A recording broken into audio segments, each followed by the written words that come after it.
समन्ता चक्रवालेषु अन्धा गच्छन्तु देवता सद्धम्मं मुनिराजस् सुनन्तु संघमोक्खदं धम्मं सवන කාලෝ අයං බදන්තා ධම්මං සවන කාලෝ අයං බදන්තා ධම්මං සවන කාලෝ අයං බදන්තා නමෝ තස්ස භගවතු අරහතු සම්මා සම්බුද්දස්ස නමෝ තස්ස භගවතු අරහතු සම්මා සම්බුද්දස්ස නමෝ තස්ස භගවතු අරහතු සම්මා සම්බුද්දස්ස ඉදං කෝපන භික්ඛවේ දුක්ඛං අරිය සත්‍යං ජාතිපි දුක්ඛා ජරාපි දුක්ඛා ව්‍යාධිපි දුක්ඛෝ මරණම්පි දුක්ඛං අප්පේහි සම්පයෝගෝ දුක්ඛෝ පියේහි විප්පයෝගෝ දුක්ඛෝ යම් පිඤ්චං නලබති තම්පි දුක්ඛං සංකිත්තේන පංචුපාදා නක්ඛන්දා දුක්ඛාති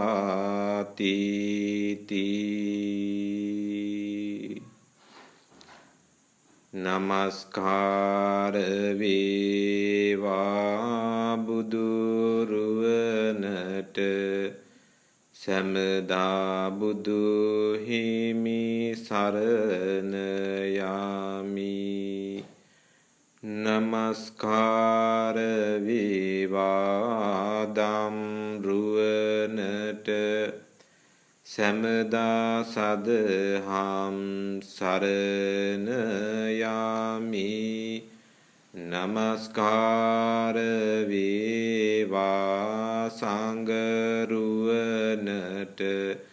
සමදා මහා සංඝ සරණ යාමි නමස්කාර වේවා තුනුරුවනට සමදා තිසරණ සරණ යාමි ලන්ඩන් විදර්ශනා භාවනා මධ්‍යස්ථානාධිපති පරම පූජනීය නේපාලයේ සුමන ස්වාමීන්ද්‍රයාණන් වහන්සේගේ ආරාධනාවෙන් යුක්තව සෑම පුරපසළොස්වක පොහොය දිනකදීම පවත්වනු ලබන ධර්මදේශනා මාලාවේ අද ඇසලපුර පසළොස්වක පොහොය දින ධර්මදේශනාව ලන්ඩන් විදර්ශනා භාවනා මධ්‍යස්ථානයේ පින්වත් දායක කාරකාදී පින්වතුන්ගේ සහ සම්බන්ධතාවයෙන් යුක්තව සිදු කිරීමට බලාපොරොත්තු වෙන අවස්ථාව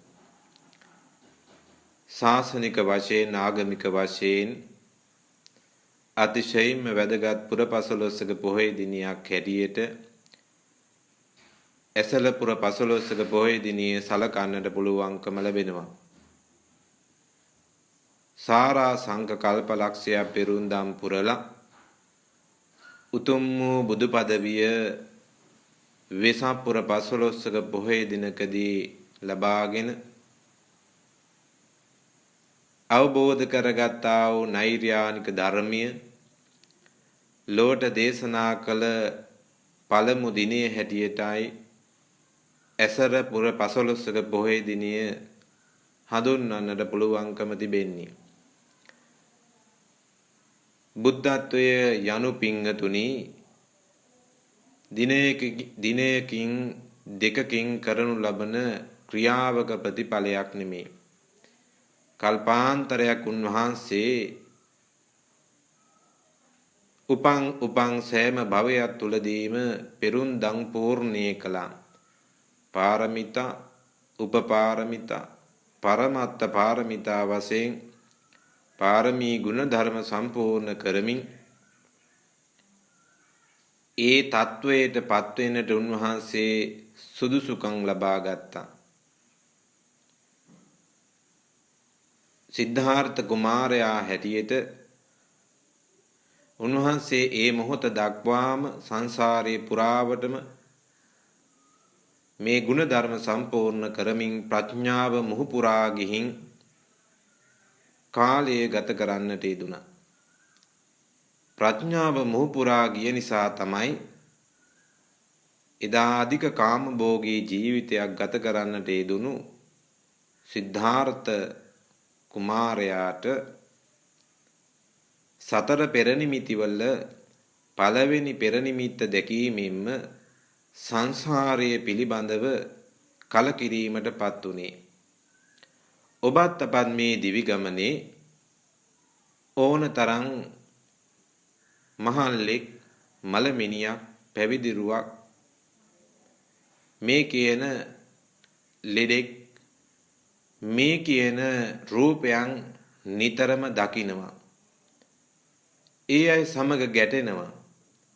හැබැයි කලකිරීමටපත් වෙන්නේ නැහැ. හේතුව අපේ ප්‍රඥාව තවමත් මෝරා නොමැති නිසා. සුස්සෝතා ලබතේ පඤ්ඤං මේ ප්‍රඥාව වර්ධනය වන්නට නම් හොඳින් ධර්මීය ශ්‍රවණය කරන්නට ඕනේ. එවිටයි මේ ධර්මයෙන් ප්‍රතිඵල ලබන්නට පුළුවන්කම ලැබෙන්නේ. භාග්‍යවතුන් වහන්සේ වදාළේ මේ සංසාර චක්‍රයේ අරටුව සිඳ දමන්නට වලල්ලක් වගේ වලල්ලක් ගත් විට ඒ වලල්ලේ ආරම්භය අවසානයේ හොයන්නට පුළුවන්කමක් නැහැ. චක්‍රයක් වගේ මේ සංසාර චක්‍රයත් එහෙමයි. සත්වයේ කැටියට කුමන හෝ භවයක උපදිනවා. ඒ භවයේ තුල පවතිනවා. ඒ භවයෙන් මිදිලා නැති වෙලා යනවා. නැවත සංසාර ගමනේ කුමන හෝ තැනක ප්‍රතිසන්දිය ලබනවා. ඒ ඉපදුණු නිසා පවතිනවා. පවතින නිසා නැති වී යනවා. මෙයයි පිංගතුනි සංසාර චක්‍රය. බිලිඳෙක් හැටියට මේ ලෝකයේ උප්පත්තිය ලබාගෙන කාලය ගෙවීමෙන් බිලිඳුකම විනාශයට පත් කරනවා. කෙලි සෙල්ලම් කරන ළමයෙක් බවට පත් වෙනවා. ඒ ළමයා කාලය ගෙවීමෙන් තරුණයෙක් බවට යෞවනයෙක් බවට පත් වෙනවා. ඒ තරුණයා ජීවිතයේ මධ්‍යම වියට පත් වෙනවා. ආවාහ විවාහ කටයුතු කරගන්නවා. ජීවිතයේ සැඳෑ කාලයට පත් වෙනවා. සැඳෑ කාලයෙන් ජීවිතයේ වයෝවෘද්ධ තත්වයෙන් මරණයට පත් වෙනවා. නැවතත් සංසාරයේ චක්‍රයට අනුව කුමන හෝ තැනක සත්වයෙක් හැටියට උප්පත්තිය ලබනවා. මේ ඉමක් කොනක් නැති මේ සංසාර දිවි ගමනේ බැලූ බැල්මටම සත්වයාට පොදු වූ ධර්මතාවය තමයි දුක කියන කාරණය. බුදුරජාණන් වහන්සේ මේ කියන දුක පදනම් කරගෙන මේ දේශනාව ලොවට දේශනා කළා. ඒ දුකින් මිදෙන්නට මාර්ගය තමයි බුදුරජාණන් වහන්සේ ධර්මයේ තුලින් ඔබට අපට පැහැදිලි කළේ. සත්වයා සංසාරයේ උපදින නිසා උරුම දුකක් තියෙනවා. උපදින සෑම සත්වයක්ම ජීවත් වීමට කැමතියි. හැබැයි ජීවත් වීමට කැමැතිවත් අපි කැමැති කාලයක් ජීවත් වෙන්න පුළුවන්කමක් නැහැ. කැමැති විදිහට ජීවත් වෙන්න පුළුවන්කමක් නැහැ. ඒ නිසා දුක උපදිනවා. ඉපදුණු කෙනා වයසට යනවා. කළුවන් කෙස් සුදු බවටපත් වෙනවා. පැහැපත් සම දුර්වර්ණ වෙනවා. ශාරීරියේ කුදු ගැහෙනවා. අපිට ඕන විදිහට පවතින්නේ නැහැ. ඒ වගේම තමයි නානාවිධ දුක්ඛ දෝමනස්යන්ගෙන් මිය යන තුරාවට සත්වයා පෙළෙනවා. භාග්‍යවතුන් වහන්සේ මෙන්න මේ සඳහා විකල්පයක් පිළිතුරක් සෙවීමට කල්පනා කළා. අපි කවුරුත් දන්නවා දුකක් ඇති වුණාම මේ දුක තරමක් දුරට යටපත් කරගන්නට විකල්ප තියෙනවා. ලෙඩක් ඇති වුණොත් ලෙඩට ප්‍රතිකර්මයක් ලබා ගන්න පුළුවන්. අවලස්සන වුණොත් ඒ වෙනුවෙන් පැහැපත් කරගන්නට පුළුවන්. හැබැයි මේ සියල්ලම తాවකාලිකයි. ස්ථීර විකල්පයක් මේ කිසිම කාරණයකට නෑ පිංගතුනි. ඉතින් උන්වහන්සේ සාරා සංඝ කල්පලක්ෂය පෙරුම්දම් පුරලා උතුම් වූ අවබෝධය ඇති කරගත්තා. ඒ ඇති කරගත්තා වූ අවබෝධය තුලින් ලොවට වදාළේ සත්වයාගේ සංසාර භවය නසන මග අයමන්තිමා ජාති නත්ති ධානි පුනබ්බවෝ. උන්වහන්සේ සංසාරේ නැවත උපදින්නේ නෑ කියලා ප්‍රතිඥා දුන්නා. උපදින්නේ නෑ කියන කාරණය තුලම දුකක් නැවත හටගන්නේ නෑ. උපත නවතා දැමීම තුලදීම ඒ පුද්ගලයා සංසාරේ ලෙඩවීම, වයසට යාම, මරණයටපත් වීම කියන මේ කාරණාවන් වලට දුකටපත් වෙන්නට හේතුවක් නැහැ. නිවන කියනු ලබන්නේ නිවී යාම. ආය සත්වයේ පුද්ගලයෙක් හැටියට මේ ලෝකයේ කිසිම තැනක ඔහු උපදින්නේ නැහැ. සියලු කෙලෙසුන් නසා උතුම් රහත් පදවියටපත් වුණාට පසුව. එනිසා පින්තුනි එකී මාර්ගයේ පැහැදිලි කරනු ලබන දේශනාවක් තමයි ධම්සක් පැවතුම් සූත්‍ර දේශනාව තුළ අන්තර්ගත වෙන්නේ. ධම්සක් පැවතුම් සූත්‍ර දේශනාව පළමුව දේශනා කිරීම සඳහා බුදුරජාණන් වහන්සේ තීරණය කළේ උන්වහන්සේට ගිහි කාලේ ගුරුහරුකම් ලබා දුන් තම ගුරුවරයා වෙනුවෙන් අතිශයින්ම ගුරුවරයා අරමුණු කරගෙන මේ දේශනාව සිද්ධ කරන්නට උන්වහන්සේ කල්පනා කළේ කෘතගුණ සැලකීමක් හැටියට. හොඳ නරක කියලා දුන්නු ගුරුවරයාට අවබෝධ කරගත ධර්මයේ පළමු කොටස දේශනා කරනවා කියන අදිෂ්ඨානය. ඒ මොහොත වෙනකොටත් පින්තුනි තම ගුරුවරයා මිය පරලොව ගිහින් උප්පත්තිය ලබාගෙන තිබුණේ අරූපාවචර බ්‍රහ්ම ලෝකයන්හි. සත්වයා උපදින ස්ථාන 31ක් දහමේ පැහැදිලි කරනවා. මනුස්ස ලෝකය, දිව්‍ය ලෝකය, දිව්‍ය ලෝක 6යි, සතර අපාය, බ්‍රහ්ම ලෝක 16යි, අරූපාවචර බ්‍රහ්ම ලෝක 4යි. මෙන්න මේ කියන ඒවායේ කාමාවචර ලෝක හැර දැන් මේ අරූපාවචර බ්‍රහ්ම ලෝකවල ජීවත් වෙන අයට මනෝමය ශරීරයක්, මනෝමය කයක් තියෙන නිසා යමක් අසා දැනගැනීමේ ශක්තියක් නැහැ. එනිසා ප්‍රථම මංගල ධර්ම දේශනාව පැවැත්වීමෙන් ප්‍රතිඵල ලබන්නට පුළුවන්කමක් නැහැ. ගුරුවරයා මේ කියන භවය තුල ප්‍රතිසන්දිය ලබාගෙන සිටි නිසා. ඉන් අනතුරුව තීරණය කරනවා උන්වහන්සේගේ ගිහි කාලයේ යහළු මිත්‍රාදීන් හැටියට කටයුතු කළ පස්වග මහණුන් උදෙසා මේ ධර්ම දේශනාව කළ යුතුයි කියලා. පස්වග මහණුන් උදෙසා එදා බුදුරජාණන් වහන්සේ බරණැස ඉසිපතන මිගදායේදී මේ දේශනාව පවත්වන්නට යෙදුනේ අද වන් දවසකයි පිංගතුනි. ඒවම් මේ සුතං ඒකං සමයං භගවා බාරාණසියං ඉසිපතනේ මිගදායේ අනුත්තරං ධම්මචක්කම් පවත්තිතං අප්පතිවත්තියං. ඔන්න ඔය ආකාරයට ධම්සප්පවතුන් සූත්‍රයේ ආරම්භ වෙනවා. මේ ආරම්භක කතා පුවත නිදාන වර්ණනාවක් හැටියටයි සඳහන් වෙන්නේ.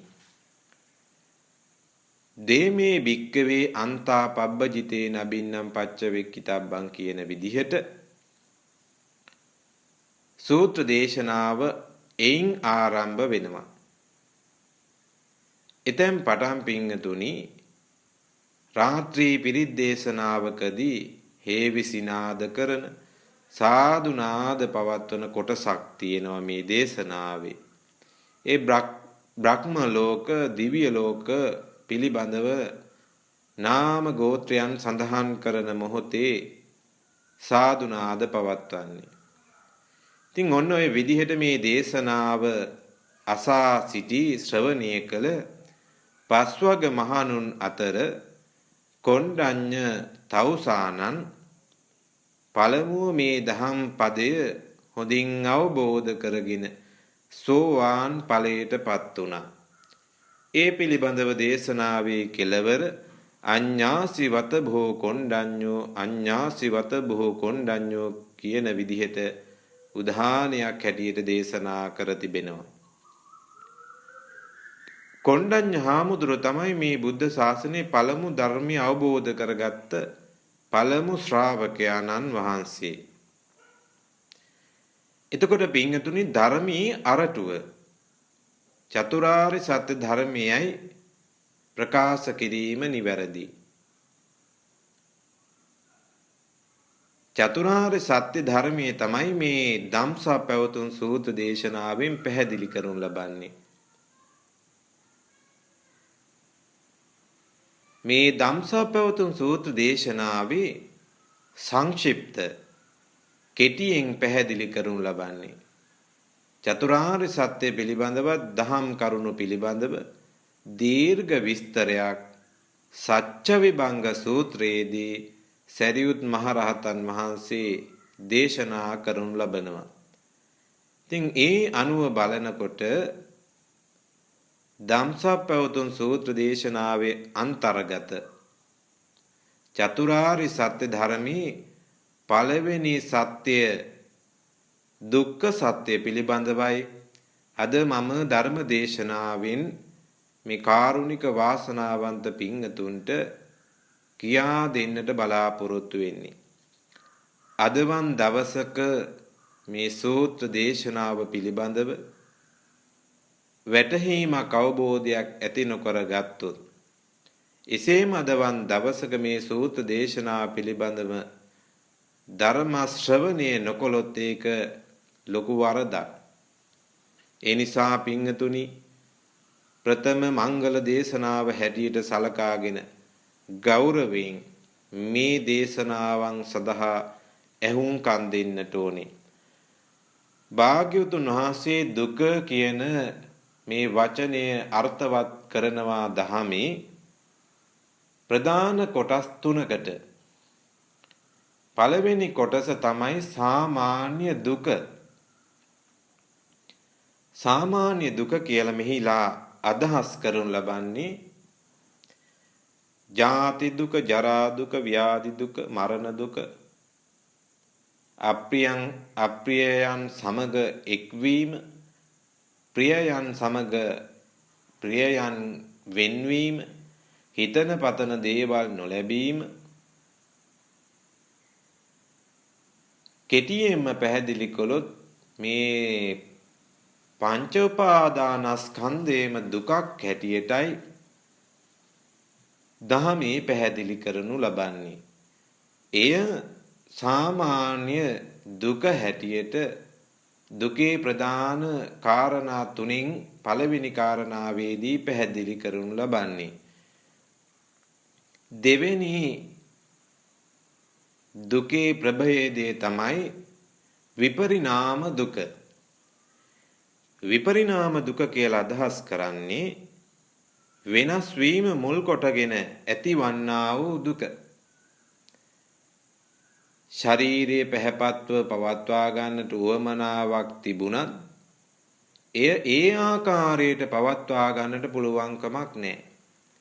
ලෙඩ නොවි මේ ශරීරය පවත්වා ගන්නට උත්සුක වුණත් ඒ ආකාරයට මේ ශරීරයේ ලෙඩ නොවි පවත්වා ගන්නට පුළුවන්කමකුත් නැහැ. ඒ වගේම තමයි ශරීරයේ කෙස් සුදු පැහැයට හැරෙනවා ඒ වළක්වා ගන්නට ක්‍රමයක් නැහැ. ඒ දුකයි. ශරීරය අබල දුබල වෙනවා. ඒ වළක්වා ගන්නට පුළුවන්කමක් නැහැ. මෙන්න මේ කියන වෙනස් වන ස්වභාවයේ මුල් කොටගෙන ඇතිවන්නා වූ දුක විපරිණාම දුක හැටියට භාග්‍යවතුන් වහන්සේ වදාලා තුන්වෙනි දුක සංකාර දුක. රූප වේදනා සංඥා සංකාර විඥාන යන ස්කන්ධයන්ගේ ස්වභාවයෙන් මේ ස්කන්ධයන්ගේ නාමයෙන් උපාදානීය කර ගැනීම ඇතිවන්නා වූ දුක. මේ කාරණාවන්ගෙන් උපාදානීය කර ගැනීමෙන් ඇතිවන්නා වූ දුක. එතකොට පැහැදිලි දුක යනු කුමක්ද කියන කාරණය. පින්වතුනි චතුරාර්ය සත්‍ය ධර්මයේ පළවෙනි සත්‍ය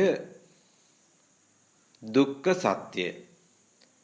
මේ චතුරාර්ය සත්‍ය ධර්මයේ තේරුම් ගැනීම සඳහා මේ පින්වතුන්ට සරල උදාහරණයක් පැහැදිලි කරන්න පුළුවන්. යමෙකුට රෝගයක් වැළඳුනාට පස්සේ ඒ රෝගය පිළිබඳව චතුරාර්ය සත්‍ය ධර්මයට අනුව සංසන්දනය කළ යුතු වෙනවා. රෝගයක් පමණක් නෙමේ පින්වතුනි, පෘථග්ජන ලෝකයේ ඇතිවන සියලු ගැටලු වලට චතුරාර්ය සත්‍ය ධර්මයේ තුලින් ප්‍රතිඵල ලබා ගන්නට පුළුවන්කම ලැබෙනවා. රෝගයක් ඇති වෙනවා. දුක්ඛ සත්‍යයට අනුව පින්වතුනි රෝගය හඳුනා ගන්නවා. කුමක්ද? අපි සරලව හිතමු උදරාබාධයක් කියලා.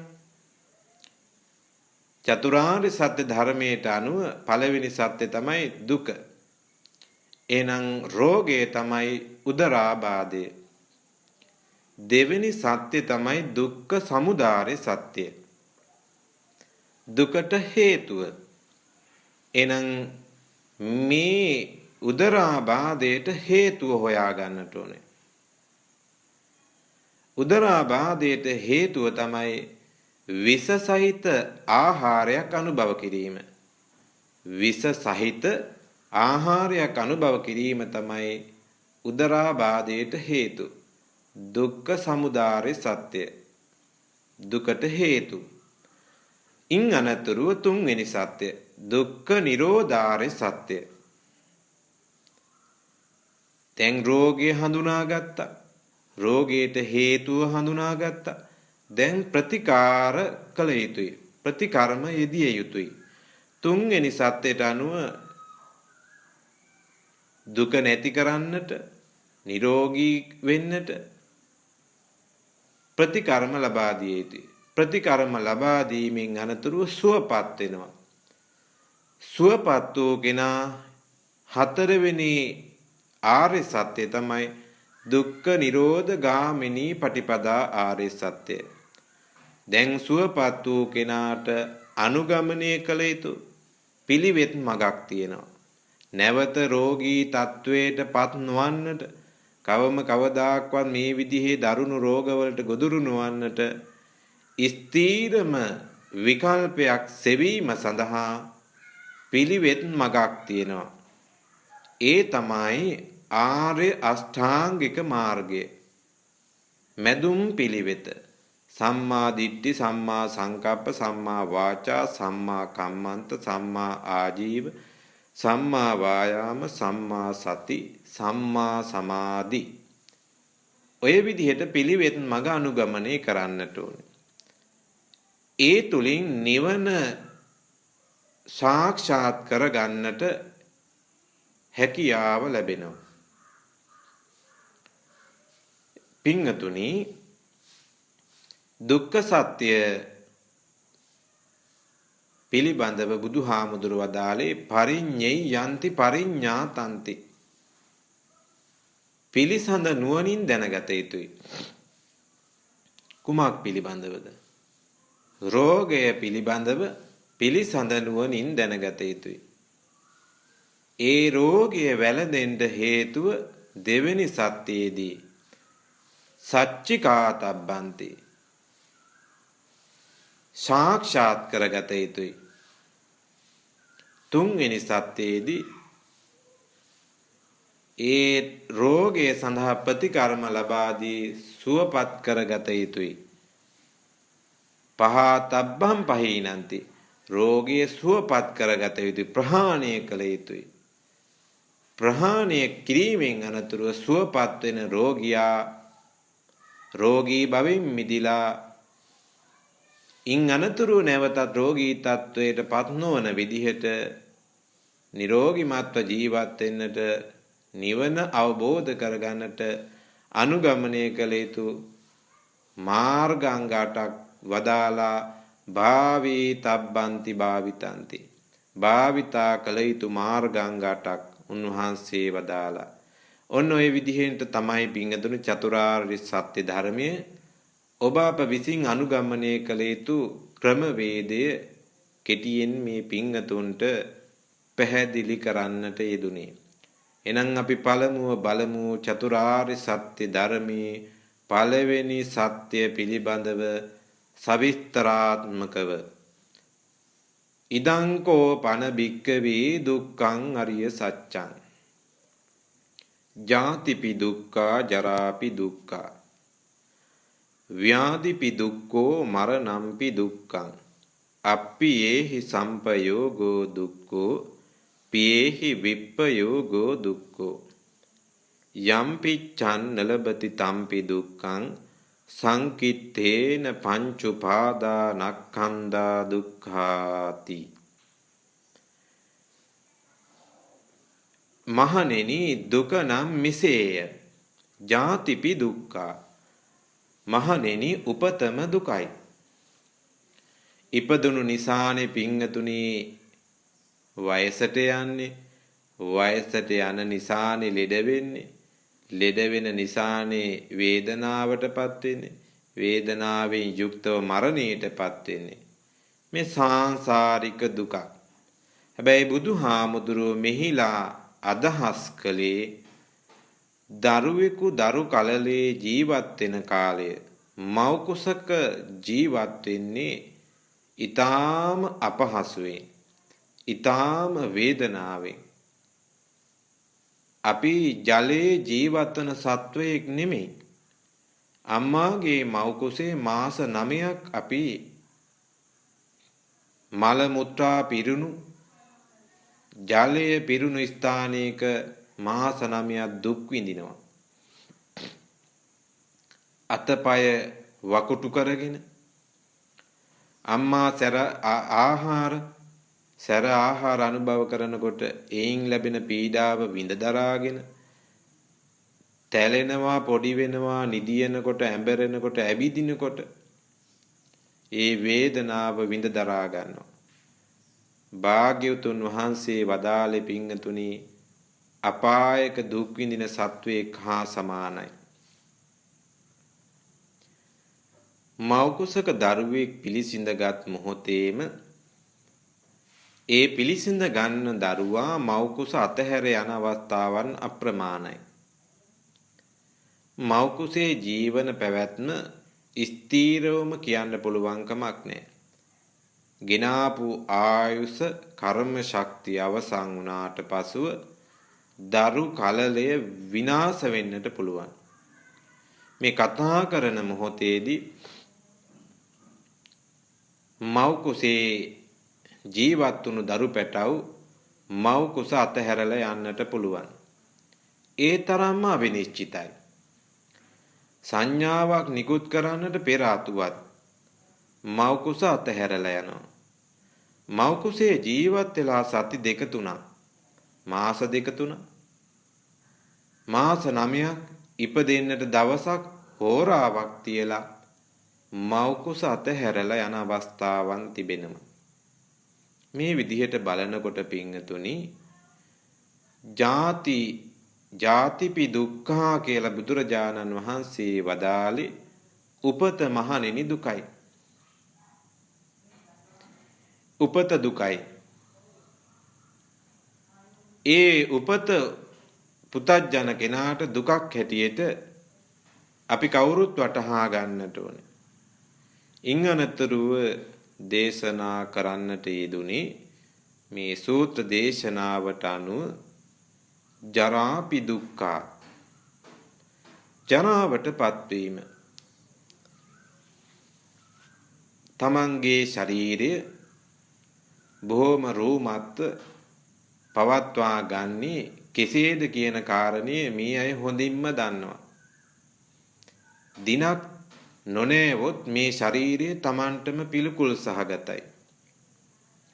තමන්ගේ මුවින් පිට වෙන කෙල බින්දුවක් තමන්ගේම දෑතින් ස්පර්ශ කරන්නට තමන් පිළිකුල් කරනවා.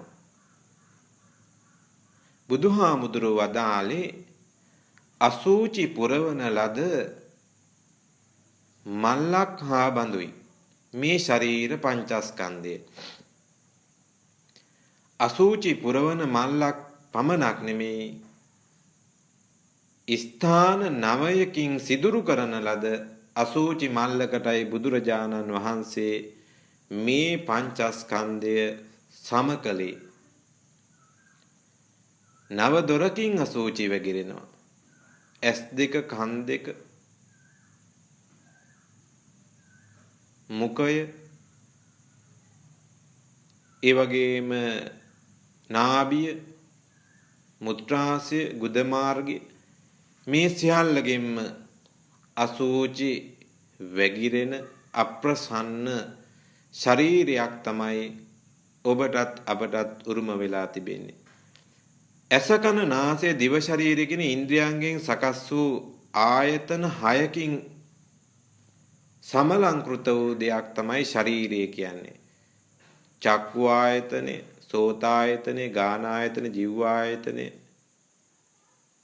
ඒ වගේම මනස නැමැති ආයතනෙ, ඇස කන නාසය දිව ශරීරය කියන මේ පංචේන්ද්‍රයන්ගෙන් සහ මනස නැමැති ආයතනයේ එකතුවක් තමයි ශරීරය කියනු ලබන්නේ.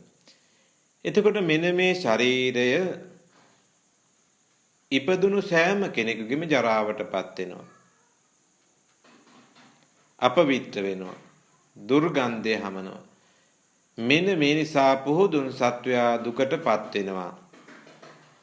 ඉන් අනතුරුව බුදුරජාණන් වහන්සේ දේශනා කරනවා ව්‍යාධිපි දුක්ඛෝ.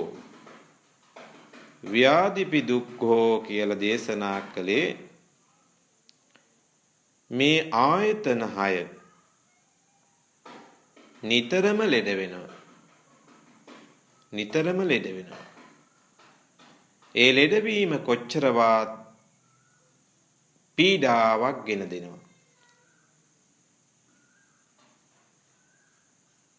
දහමේ සඳහන් වෙනවා චක්කු රෝග, සෝත රෝග, ගාන රෝග, ජීවා රෝග, කාය රෝග, සීස රෝග, කන්න රෝග, මුඛ රෝග, දන්ත රෝග, කාසෝ, සාසෝ, ඩහෝ, ජරෝ, කුච්චි රෝගෝ, මුච්ඡා පක්ඛන්දිකා, විසූචිකා, කුට්ටං ගණ්ඩෝ, කිලාසෝසෝ, දද්දු, කණ්ඩු, කජ්ජු, රකසා, විතච්චිකා, ලෝහිත, පිත්තං, මදුමේහෝ, අංසා, පිලකා, බගන්දලා, පිත්ත සමුට්ටානා ආබාධ, සෙම්ම සමුට්ටානා ආබාධ වාත සමුට්ටානා ආබාධ සන්නිපාතිකා ආබාධ ඕපක්කමිකා ආබාධ කම්ම විපාකජා ආබාධ සීතං උන්හං jigacchā පිපාසා උච්චාරෝ පස්සාවෝති. මේ මනුස්ස ශරීරයට වැළඳෙන රෝග ව්‍යාධි රෝග නිද්ධම් පබංගුරං මේ ශරීරයේ රෝගවලට නිදානයක්. ඉගිලෙන කුරුල්ලන්ගේ නවාතන මහ විශාල වෘක්ෂයක් බඳු මේ රෝගවල නවාතන තමයි මේ ශරීර පංචස්කන්ධය. මේ අතර තියෙන රෝග මේ අය පාලි භාෂාවෙන් තිබුණත් ඇතැම් රෝගයන් මේ අය හඳුනනවා. අංසා කියලා කියන්නේ අංශභාගය. පිලකා කියන්නේ පිළිකා. සෙම්ම සමුට්ටානා ආබාධා කියන්නේ සෙම රෝග. වාත සමුට්ටානා ආබාධා කියන්නේ වාත රෝග. ලෝහිත පක්ඛන්දිකා කියන්නේ ලේ අතිසාර රෝගය. ඔන්න ඔය විදිහට මනුෂ්‍ය ශරීරයට ඇතිවන්නා වූ රෝග මතු අනාගතයේ වැළඳෙන රෝගත් බුදු වැසින් උන්වහන්සේ වදාලා.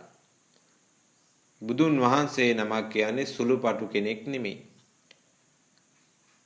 අතීත අනාගත වර්තමානයේ පිළිබඳව පිළිසඳ නුවණින් දැනවදාළ ඥාන ශක්තියක් ඇති ශාස්ත්‍රූවරේ. උන්වහන්සේ වදාරනවා අභිධර්මයේ මිනිස්සෙකුගේ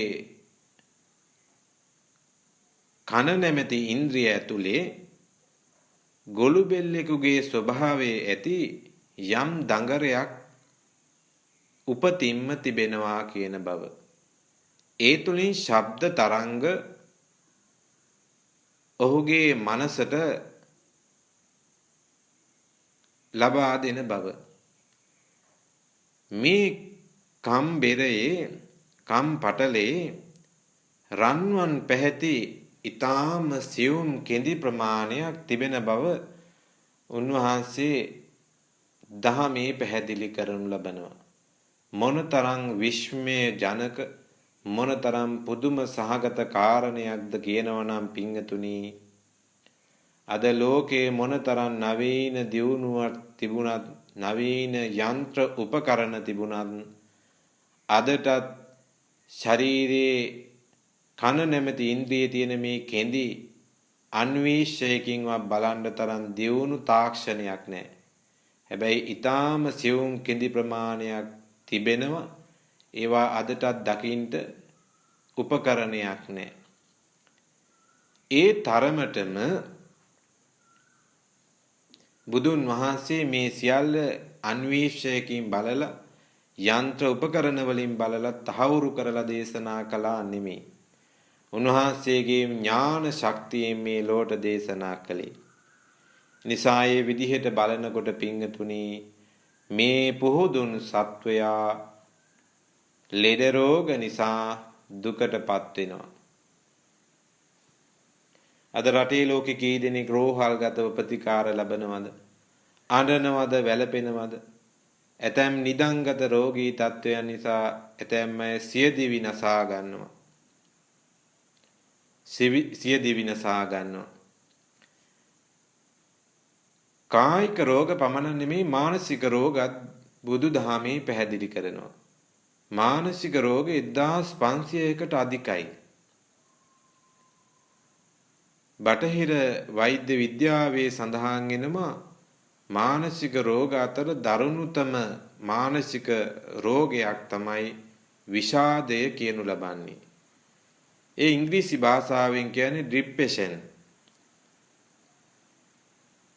විෂාදය කියන මේ රෝගී තත්වයෙන් පෙළෙන යමෙක් ජීවිතේ කලකිරීමෙන් පසු වෙනවා. ඒ මානසික ප්‍රශ්නය නිසා කලකිරීමටපත් වෙලා ජීවිතය නැති කර ගැනීමට තීරණය කරනවා. මේ විෂාද රෝගී තත්වයෙන් පසුවන අය ඒ අයගේ අවසාන අරමුණ ඉලක්කය තමයි ජීවිතය නැති කර ගැනීම. මානසික රෝහලකට ගිහින් බැලුවොත් විවිධාකාර ස්වභාවයේ මානසික තත්වයෙන් පෙළෙන රෝගීන් දකින්න පුළුවන්කම ලැබෙනවා. එහෙනම් කායිකවත් මිනිස්සු ව්‍යාධියටපත් වෙනවා, මානසිකවත් ව්‍යාධියටපත් වෙනවා. බුදුරජාණන් වහන්සේ දුකට පත්වන හේතු වදාරන තැනදී මරණම්පි දුක්ඛං, මරණයට පත්වීම දුකයි. මැරෙනවා කියලා කියන්නේ පින්වතුනි ප්‍රාණිය නිරුද්ධ වෙනවා. ආයුස්මාච විඥානං, මම මුලින්ම සිහිපත් කළා. උපතත් සමග ගෙනාපු ආයු ශක්තිය අවසන් වීම මරණයට පත්වීමට සිද්ධ වෙන කාරණයක්. මේ ලෝකයේ අල්ප ආයුෂ වින්දනය කළේ අපේ බුදුහාමුදුරුවෝ. අවුරුදු 80ක් වගේ ඊටාම කෙටි කාලයක් උන්වහන්සේ ආයු සම්පත්තිය වින්දනය කරලා පිරිනිවන් පෑවේ. මීට පෙර ආතු අවුරුදු 20000 30000 40000 වැඩ සිටි බුදුරජාණන් වහන්සේලා ලෝකයේ සිටියා. මේ ආයුෂ තීරණය කරන්නේ Taman ගෙනාපු කර්ම ශක්තියට අනුවයි. ශරීරයේ පවතින ආයුෂය පිරිහී යාම, විඥානයේ පහව යාම, උෂ්ණත්වයේ පහව යාම, ආයුස්මාච විඥාන, ඔහු මරණයටපත් වුණා කියලා සඳහන් කරනවා. මේ කාරණා තුන ශරීරයෙන් බැහැරට ගියාට පසුව ඒ විදිහට මරණයටපත් වෙන කෙනෙකුගේ මృతදේහය විස බීජ ආකාරයක් හා සමානයි. වහවහාම ඒ මృతදේහයන් ඉවත් කළ යුතුයි. පුලුස්සා දැමිය යුතුයි. භූම දානය කළ යුතුයි. අඬනවා වැළපෙනවා තමයි ඒ පුතත්ජනකම නිසා. හැබැයි පින්තුනි යථාර්ථය තමයි වහවහාම එවැනි ශරීර පංචස්කන්ධයක් ඉවත් කළ යුතුයි. වැඩකට ගත හැකි දෙයක් නොමැති නිසා. මහ විශාල වෘක්ෂයක් තිරාපත් වෙලා ඇද වැටෙනවා නම් දර වශයෙන් භාවිතා කරන්නටවත් පුළුවන්. මේ ශරීර පංචස්කන්ධයෙන් එවැනි ප්‍රතිඵලයක්වත් ලබා ගන්නට පුළුවන්කමක් නැහැ. ඒ වුණත් පින්වතුනි පුහුදුන් කෙනාට මරණය පිළිබඳව කතා කරන තැනදී දුක ඉතුරු වෙනවා. දුක මුල් වෙනවා. මොකද මරණයටපත් වුණාට පස්සේ දුගතියක උප්පත්තිය ලබන්නට සිද්ධ වෙයිද කියන බය තැති ගැනීම මේ මනුස්ස ජීවිතයේ එකතු කරගත්ත සියලු දේ අතහැරීමට ඇතිවන බිය. කෙසේ නමුත් සබ්බම් පහාය ගමනීය, මේ සියල්ලම හැරදා යා යුතුයි. Taman දිවි ගමන තුල එකතු කරගත්ත හොඳ නරක පමණයි අරගෙන යන්නේ. අනිත් සියලුම දේවල්, ගෙවල් දොරවල් භෞතික සම්පත් සියල්ල අතහැර දමා යා යුතුයි. නිසා යමෙකුට මරණය ගැන කතා කරනකොට දුක උපදිනවා පුහුදුන්කම නිසා. එනම් පුහුදුන් සත්වයා දුකටපත් වෙන තවත් එක් අවස්ථාවක් තමයි මරණය කියලා බුදුරජාණන් වහන්සේ දේශනා කළේ. ඊළඟට බුදුරජාණන් වහන්සේ දේශනා කරනවා අපි ඒහි සම්පයෝගෝ දුක්ඛෝ, අප්‍රියයන් සමග එක්වීම දුක. දෙමව්පියන්ගේ කැමැත්තට, ඥාතීන්ගේ බල කිරීමට, දරුවෝ විවාහ ගිවිස ගැනීමේදී ඒ තුල කැමැත්තක් ප්‍රසාදයක් නොමැතිනම් නියත වශයෙන්ම ඒ අයගේ විවාහ ජීවිතය අසාර්ථක වෙන්නට පුළුවන්. ගැටුමක් ඉතිරි වෙන්න පුළුවන්. ජීවිත හානි සිද්ධ වෙන්නට පුළුවන්. හේතුව අප්‍රිය අය සමග එකතු වීම. Taman කැමැත්තක් නොදක්වන, ප්‍රිය නොකරන අය සමග එකතු වීම දුක ගෙන දෙනවා. දවසක්ද ජීවත් වෙන්නේ, සුමානයක්ද ජීවත් වෙන්නේ, වර්ෂයක්ද ජීවත් වෙන්නේ, වර්ෂ 100ක්ද ජීවත් වෙන්නේ අකමැත්තෙන්. Taman අකමැති පුද්ගලයෙක් සමගනම් ජීවත් වෙන්නේ නියත වශයෙන්ම ඒ කාලය දුකින් පීඩාවටපත් වෙනවා. ඒ නිසා තමයි බුදුරජාණන් වහන්සේ දේශනා කළේ අප්‍රියේහි සම්පයෝගෝ දුක්ඛෝ අප්‍රිය අය සමග එකතු වීම දුකක් හැටියට.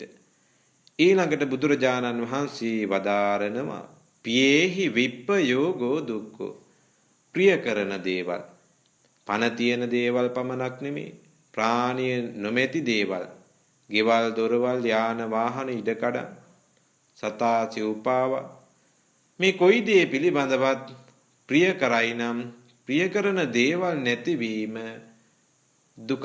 පියේහි විප්පයෝගෝ දුක්ඛෝ. තමන් ආදරෙන් හදාගත්ත ලස්සන කරගත්ත ගෘහ මන්දිරය ගම් වතුරෙන් ගින්නෙන් ජලයෙන් විනාශයට පත්වන්නේ නම් ඒට ප්‍රිය කරන කෙනා දුකටපත් වෙනවා. තමන් ආදරයෙන් රැක බලාගත්ත දරුවෝ සත්තු විනාශයට පත් වෙනවා නම් දුක උපදිනවා. ඒ විදිහට බලනකොට මේ ජීවිතේ අපි විසින් එකතු කරගත්ත දේවල් අපි ආදරය කරන දේවල් නැති වී යනවා. ඒ විදිහට බුදුරජාණන් වහන්සේ දේශනා කරන්නට යෙදුණා මේ ප්‍රිය කරන දේවල්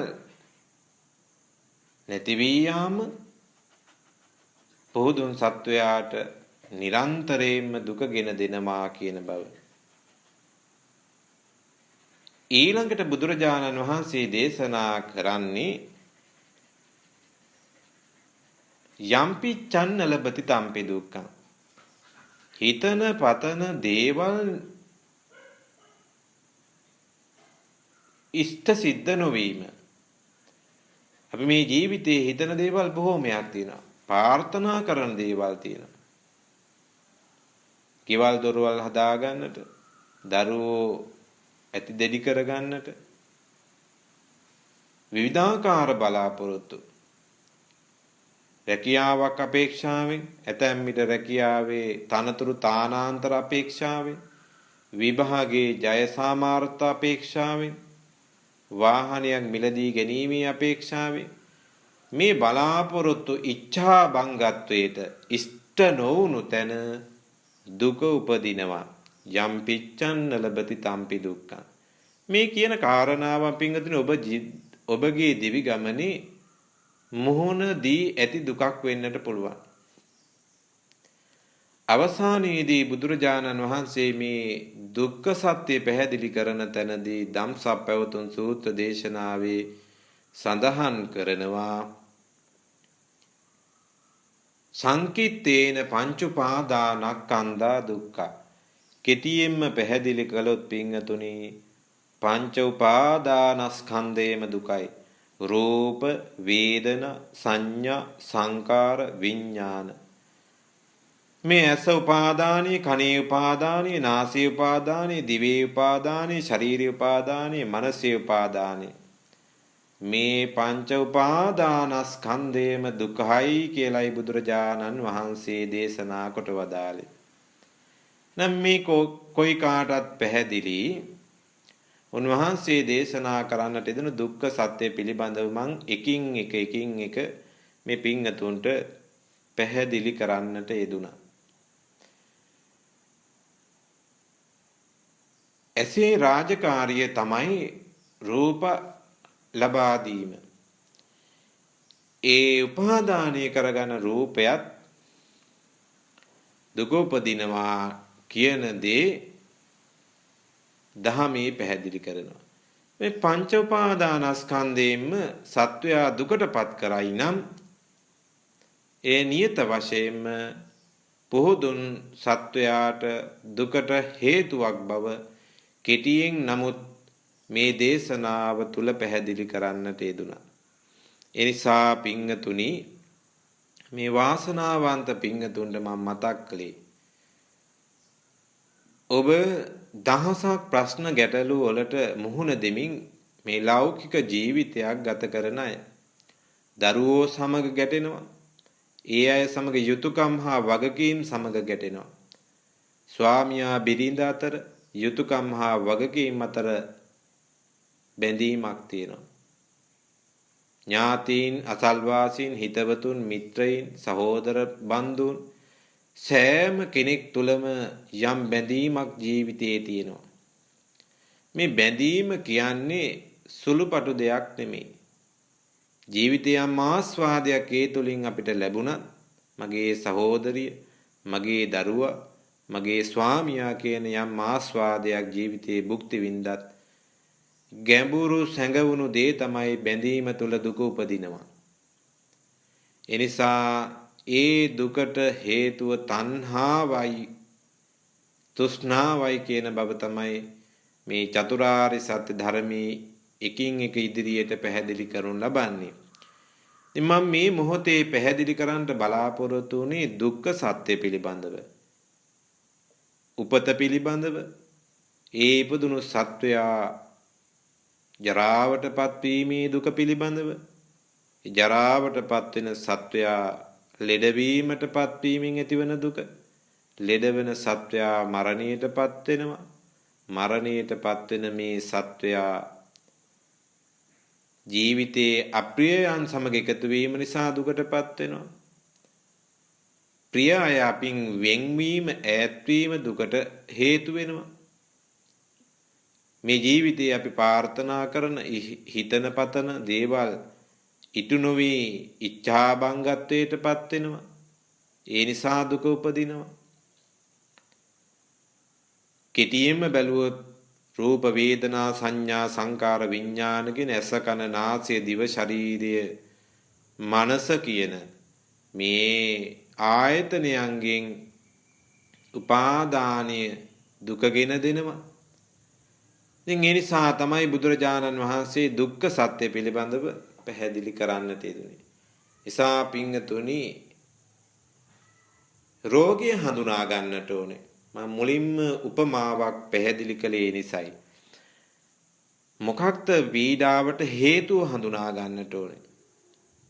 ඔබ දුකටපත් වෙන්නට පත්තුණු කාරණේ පිළිබඳ හොඳ අවබෝධයක් තියෙන. රෝගය දැනගෙන ඒ රෝගය වැළඳෙන්න හේතු හොයා ගන්න ඕනේ.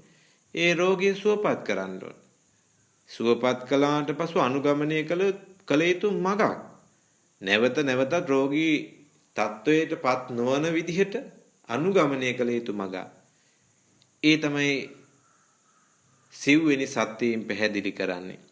එහෙනම් මේ පිංගතුන මම මේ කාලය තුල පැහැදිලි කළේ චතුරාර්ය සත්‍ය ධර්මයේ එන පළවෙනි සත්‍ය පිළිබඳවයි. ඇසරපුර 15ක පොහොය දිනය ශාසනික වශයෙන් වැදගත් පොහොය දිනයක් නිසා එදින උන්වහන්සේ ඇසරපුර 15ක පොහොය දිනය අදවන් දවසක මංගල දේශනාව සිද්ධ කළේ. ඒ දේශනාවම පදනම් කරගෙන මේ පින්වතුන්ට කෙටි ධර්ම දේශනාවක් පවත්වන්නට යෙදුනේ. එසා මේ ධර්ම දේශනාව හොඳින් ශ්‍රවණය කරලා මෙයින් ඔබ ප්‍රතිඵල ලබා ගන්නට ඕනේ. එනිසා පින්වතුනි මම මේ ධර්ම දේශනාව දීර්ඝ වශයෙන් සිද්ධ කරන්නට බලාපොරොත්තු වෙන්නේ නැහැ. කාල වේලාව සම්පූර්ණ වී තිබෙන නිසා අද ලන්ඩන් විදර්ශනා භාවනා මධ්‍යස්ථානයේ මුල් කරගෙන හිතවත් දායක කාරකාදී පින්වතුන් මේ දේශනාවන් ශ්‍රවණය කරමින් පින් කුසල් වඩා වර්ධනය කරගන්න ගමන් මිය පරලොව ගිය ඥාති හිත මිත්‍රාදීන්ට පින් අනුමෝදන් කරන්නට බලාපොරොත්තු වෙනවා. ඉතින් විශේෂයෙන්ම මේ මොහොතේදී මේ දේශනාව තුලින්ම අපි ආශිර්වාද කරනු ලබනවා. ලන්ඩන් විදර්ශනා භාවනා මධ්‍යස්ථානාධිපති අපේ නේපාලයේ සුමන ස්වාමීන්ද්‍රයාණන් වහන්සේට ඉක්මන් සුවය නිදුක් නිරෝගී භාවය චිරජීවනයේ දීර්ඝායු සම්පන්නියත් ප්‍රාර්ථනා කරනවා. උන්වහන්සේ කරනු ලබන ශාසනික මහ මෙහෙවර චිරාත් කාලයක් නිරෝගීමත්ව සිද්ධ කරන්නට ශක්තිය ධෛර්යය උදා වේවා කියලා ආශිර්වාද කරනවා. අද ධර්ම දේශනාව සඳහා දායකත්වයේ දරුවා වූ සහ සම්බන්ධ වුණා වූ ශ්‍රවණය කළා වූ සාදු නාදයක් පැවැත්වුවා නම් ඒ සෑම දිනාටම මෙපින් බලයෙන් උතුම් චතුරාර්ය සත්‍ය ධර්මයේම අවබෝධ වේවා කියලා කවුරුත් ප්‍රාර්ථනා කරන්න. ඒ වගේම අද ධර්ම දේශනාව සඳහා සම්බන්ධීකරණ කටයුතු කරනු ලබන ලන්ඩන්හි පදිංචි සුනීතා ගුණවර්ධන මෙතිණිය ඇතුළු පවුලේ සෑම දිනාටම ආශිර්වාද කරනවා. ඒ වගේම මේ පටිගත කිරීම සඳහා සහයෝගය ලබා දෙන දමි චතුරංග පුතණුවන්ටත් නිදුක් නිරෝගී භාවයේ චිර ජීවනයේ ප්‍රාර්ථනා කරනවා. මේ උදාර ධර්ම දානමේ ආනිසංසයෙන් ලබාගත් කුසල ශක්තිය ජන්මාන්තරගත මෞපිය බන්දු මිත්‍රාදීන්ට හැම දිනාටමත් අනුමෝදන් වේවා. සියලු මියගේ ඥාතීන් මෙපින් බලයෙන් සුවපත් වේවා කියලා සාදු කියන්න. ලෝකයේ ශාසනය ආරක්ෂා කරන දෙවියෝද මෙපින් බලයෙන් දිවයිසුරු වඩා වර්ධනය කරගෙන දෙවියෝ නිවනින් සැනසෙත්වා කියලා සාදු කියලා දෙවියන්ටත් පින් අනුමෝදන් කරමු. ආකාසට්ඨා ච බුම්මට්ඨා දේවා නාග මහිද්దికා පුඤ්ඤන්තං අනුමෝචිත්වා චිරන් රක්ඛන්තු ලෝක සාසනං. ආකාසට්ඨා ච බුම්මට්ඨා දේවා නාග මහිද්దికා පුඤ්ඤන්තං අනුමෝචිත්වා චිරං රක්ඛන්තු දේශනං. ආකාසට්ඨා ච බුම්මට්ඨා දේවා නාග මහිද්దికා පුඤ්ඤන්තං අනුමෝචිත්වා චිරං රක්ඛන්තු තං සදා. දේවෝ වසතු කාලේන සස්ස සම්පatti හේතුච පීතෝ භවතු ලෝකෝච රාජා භවතු ධම්මිකෝ. සියලු දෙනාට පවතින කරදර කම්කටොළු සියලු දෝෂාන්ධකාර සියලු විපත්ති කර දේ දුරු වෙලා සියලු සම්පatti ළඟා කරගෙන සතුටින් ජීවත් වීම සඳහා මේ ආශිර්වාදයක්ම වේවා කියලා ආශිර්වාද කරනවා. සෑම දිනාටම සම්මා සම්බුදු සරණයි.